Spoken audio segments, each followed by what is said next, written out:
మీరు అందరు ఎప్పటి నుంచో ఎదురు అడుగుతున్న కొన్ని క్వశ్చన్స్కి ఆన్సర్ చేయాలనుకుంటున్నాను.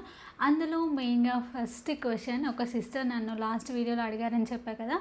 సో థర్డ్ ప్రెగ్నెన్సీ మీద మీ ఒపీనియన్ ఏంటి అని అడిగారు.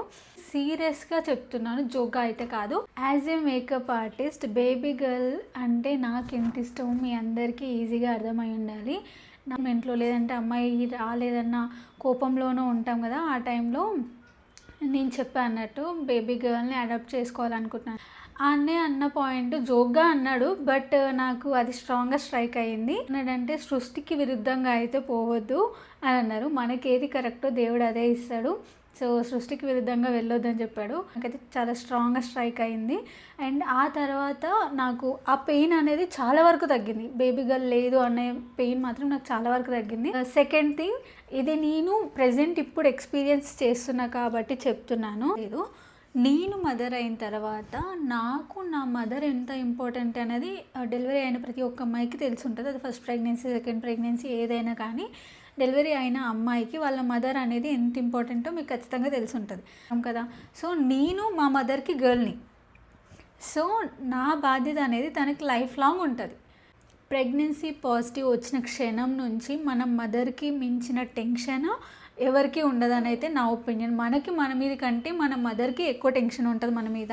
సో మనం ఎలా ఉంటాము అండ్ బేబీ ఎలా ఉండబోతుంది, మనం టాలరేట్ చేస్తామా లేదా అనే టెన్షన్ మన మదర్కి ఉంటుంది.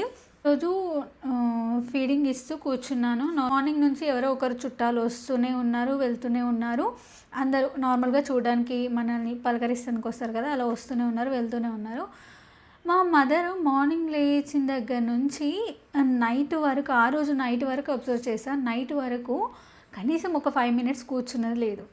వచ్చిన వాళ్ళందరికీ మర్యాదలు చూసుకుంటూ, నాకు చూసుకుంటూ, బేబీని చూసుకుంటూ, ఆ రోజు మొత్తము మా మమ్మీని అబ్జర్వ్ చేసినప్పుడు నాకు ఏమనిపించిందంటే, ఓహో నాకు ఇంత ఓపిక లేదు.